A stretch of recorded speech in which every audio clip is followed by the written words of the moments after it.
Dear viewer, स्वागत है आप सभी का एक बार फिर से आपके अपने चैनल पर। मैं Narendra Kumar, faculty of wisdom academy अरनो से। आज मैं आपके लिए लेके आया हूँ नेशनलिज्म इन इंडिया का जो चैप्टर हमने स्टार्ट किया था उसका नेक्स्ट पार्ट। लास्ट वीडियो में मैं आपको एक्सप्लेन कर चुका हूँ। 2 टॉपिक मैंने लास्ट वीडियो में करवाए थे। एक आपको करवाया था रॉलेट एक्ट, जो सर सिडनी रॉलेट ने पास किया था 1919 के अंदर। दूसरा टॉपिक मैंने आपको लास्ट टाइम जो करवाया है वो है जलियांवाले बाग का जो इंसिडेंट हुआ, जो मैसेकर हुआ है, वो मैंने दोनों टॉपिक आपको क्लियर करवाए थे। अब इसके बाद हम इस चैप्टर को नेक्स्ट पार्ट में अब लेके चलते हैं। तो जलियांवाले बाग का जैसे ही इंसिडेंट हुआ अमृतसर के अंदर, तो इसके अंदर बहुत सारे लोग, मैंने आपको बताया था कि जो सरकारी डाटा है वो तो ये कहता है कि 375 लोग मारे गए हैं, लेकिन जो रियलिटी थी भारतीय लोगों ने पेश करी तो वो कहते थे कि इसके अंदर 1000 से भी ज़्यादा आदमी है जो वो जनरल डायर ने गोलियां चलवाई थी।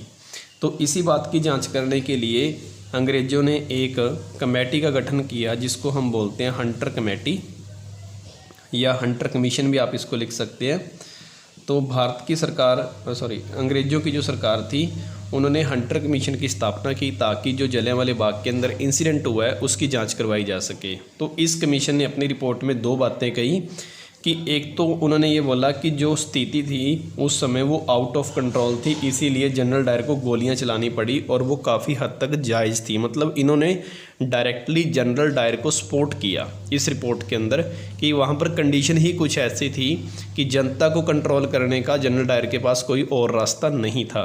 क्योंकि देखो ये कमीशन अंग्रेज़ों का बना हुआ था, तो वो सपोर्ट भी किसको करेंगे? जनरल डायर को ही करेंगे। ये तो स्वाभाविक बात है, वो अपने लोगों के खिलाफ तो नहीं जाएंगे। तो उन्होंने एक तो ये बोला कि कंडीशन आउट ऑफ कंट्रोल थी इसलिए गोलियां चलाना जायज़ था, लेकिन उन्होंने साथ में थोड़ा सा पक्ष भारतीय लोगों का भी लिया। तो उन्होंने कहा कि जो जनरल डायर है उसने अपनी फ़ोर्स का यूज़ किया, वो किया तो ठीक था लेकिन फ़ोर्स थोड़ी उसने ओवर यूज़ की। मतलब कि जितना उसको कंट्रोल करने के लिए गोलियां चलानी चाहिए थी उन्होंने अपनी लिमिट से ज़्यादा चलाई, मतलब ज़्यादा जोश में आ गए। तो इसलिए उन्होंने भारतीय लोगों को ओवर फोर्स करके उनके ऊपर ज़्यादा ताकत का इस्तेमाल किया, जो कि गलत है। मतलब एक तरफ तो वो कह रहे थे कि गोलियां चलानियाँ जायज़ थी और दूसरी तरफ ये भी कह रहे थे कि जनरल डायर ने गोलियां चलाई वो ठीक थी, लेकिन उन्होंने अपनी फ़ोर्स का थोड़ा ओवर यूज़ किया। तो ये 2 बातें उन्होंने अपनी रिपोर्ट में बोली।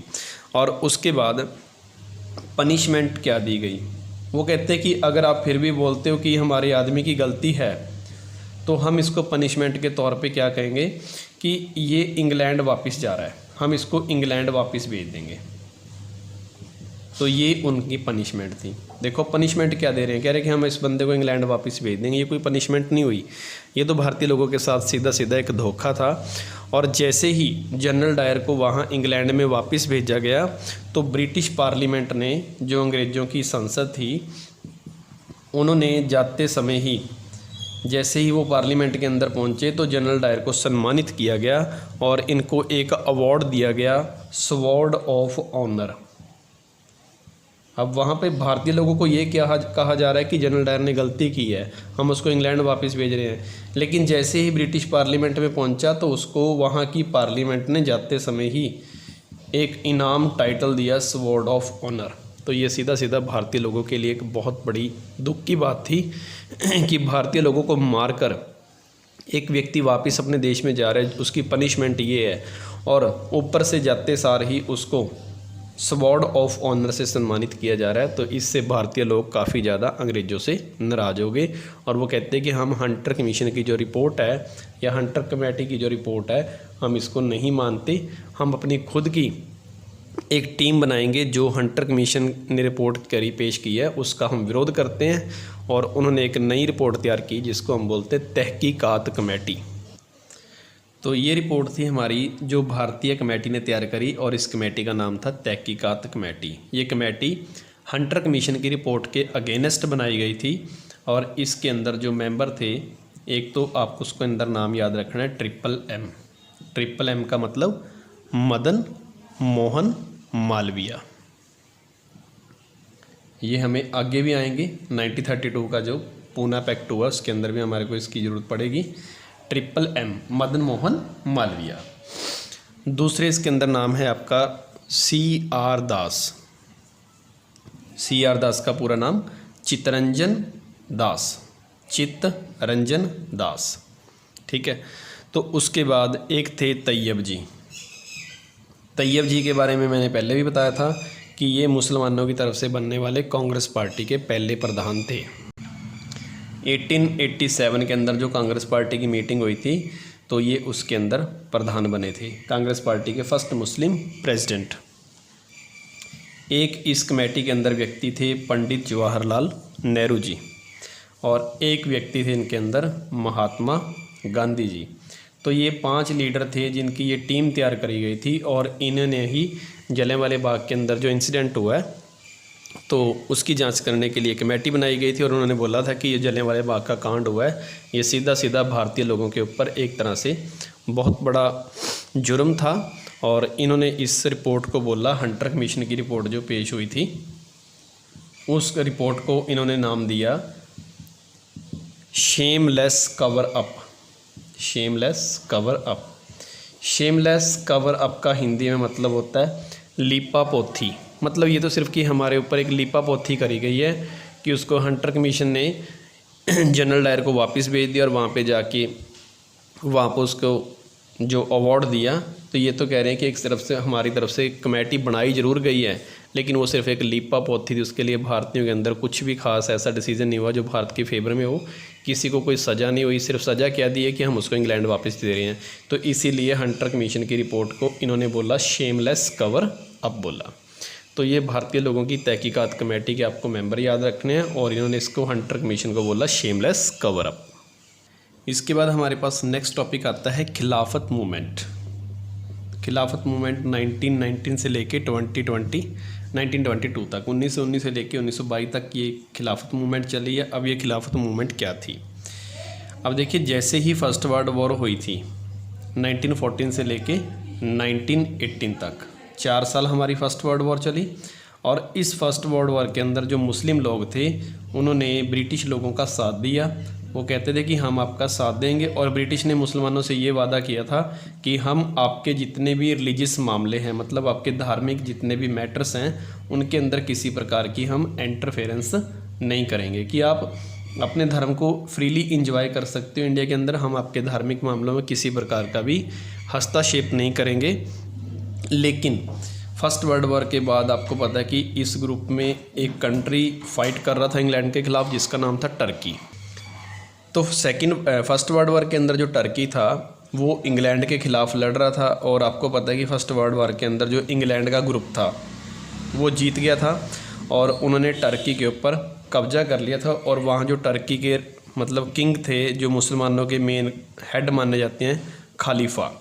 तो इन्होंने खलीफा की जो पावर्स हैं जितनी भी, वो सारी इनसे वापस ले ली कि खलीफा अपनी पावर का यूज़ नहीं कर सकता। और जो खलीफा है ये आपको पता है कि मुसलमानों के अंदर जो टर्की के सबसे बड़े मुस्लिम हेड हैं उनको बोलते हैं हम खलीफा। तो इसकी पावर थी वो इन्होंने सारी छीन ली।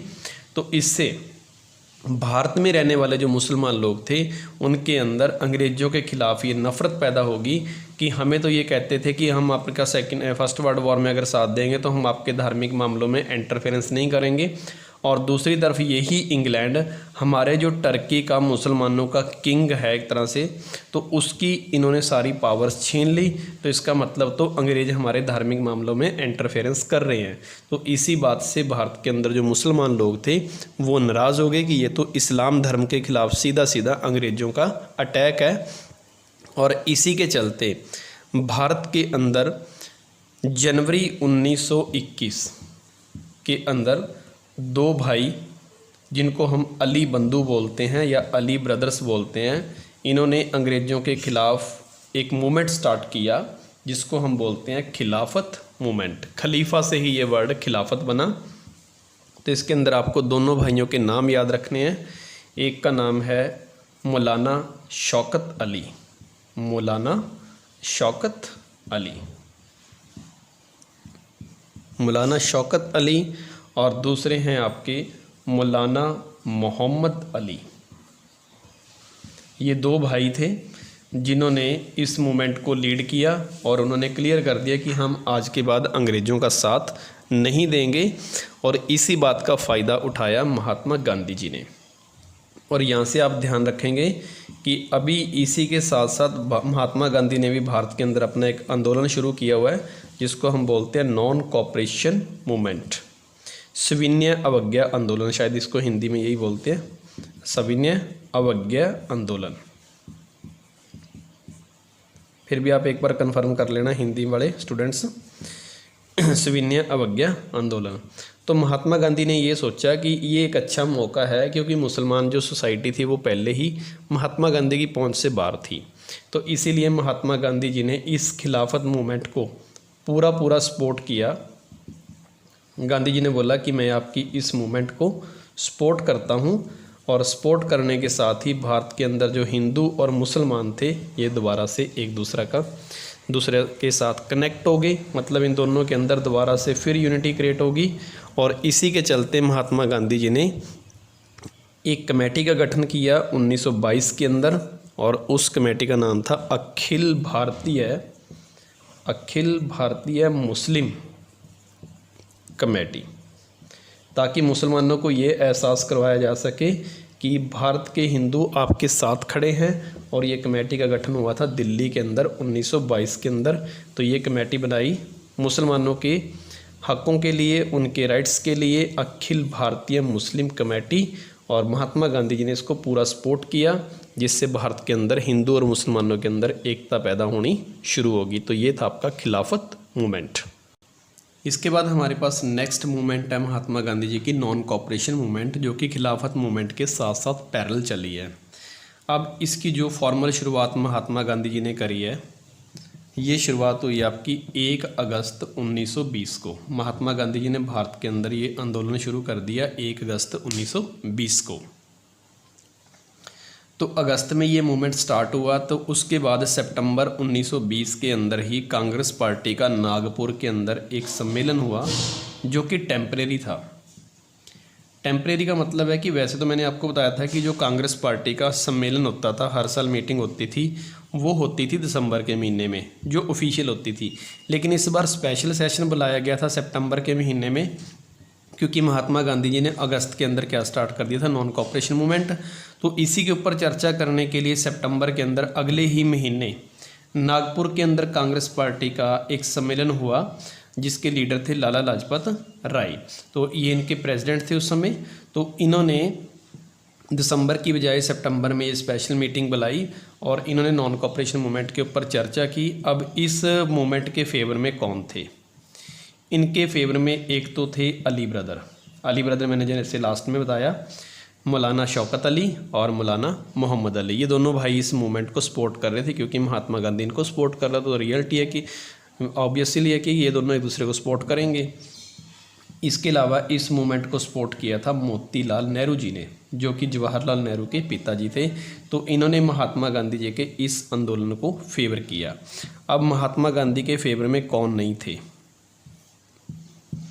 तो सबसे पहले तो इसके फेवर में नहीं थी एनी बेसेंट, जो कि इटली से आई थी। तो एनी बेसेंट इसके फेवर में नहीं थी। इसी प्रकार से सत्येंद्र नाथ बैनर्जी, ये भी इनके फेवर में नहीं थे। और इसके अलावा हमारे पास बिपिन चंद्र पाल, जो कि एक्सट्रीमिस्ट लीडर थे। लाल बाल पाल का नाम मैंने आपको बताया था। और एक थे हमारे MMM मदन मोहन मालवीय जी। तो ये महात्मा गांधी के इस आंदोलन के फेवर में नहीं थे, जबकि ये अली ब्रदर और मोतीलाल नेहरू जी इस आंदोलन के फेवर में थे। अब ये आंदोलन है क्या था, इसके अंदर महात्मा गांधी जी ने क्या क्या लोगों को करने के लिए कहा? तो सबसे पहले तो महात्मा गांधी जी ने ये बोला कि जितने भी अंग्रेज़ों ने आपको टाइटल्स दे रखे हैं, मतलब किसी प्रकार का भी आपको मान सम्मान दे रखा है, ऑनर दे रखा है, तो वो आप उनका टाइटल्स हैं जो वो सारे क्या कर दो, वापस कर दो। तो सबसे पहले तो महात्मा गांधी जी ने ये बोला।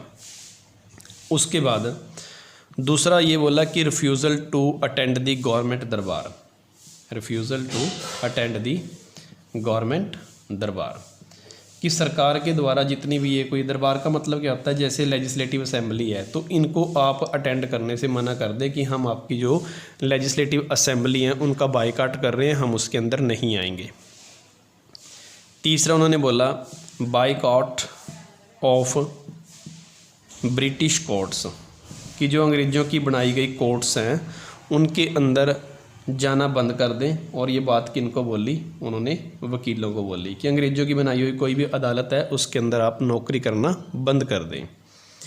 नंबर 4 पर बाइकआउट ऑफ फॉरेन गुड्स, विदेशों से जो भी वस्तुएं आती हैं, खास करके जो इंग्लैंड से वस्तुएं आती हैं भारत के अंदर, तो उनका आप यूज़ करना बंद कर दें। आप भारत की बनी हुई जो चीज़ें हैं, स्वदेशी चीज़ें हैं, उनका यूज़ करें।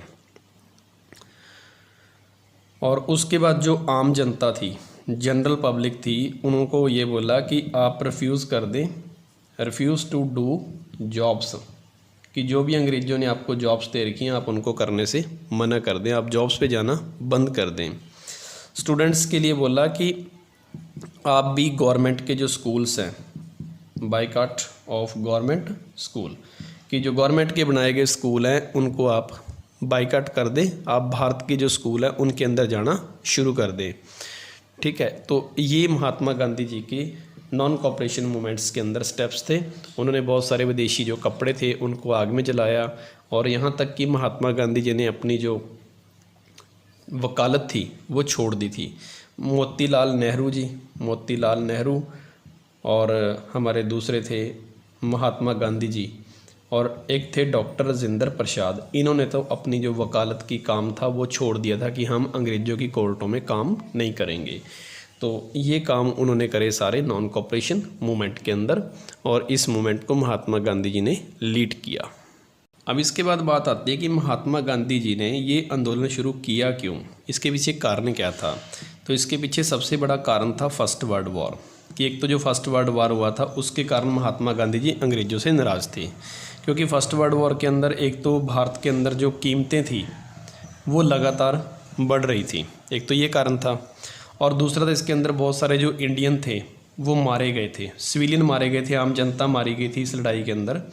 इंडियन सिविलियंस की इसके अंदर बहुत डेथ्स हुई थी, बहुत सारी ज़िंदगियाँ चली गई थी।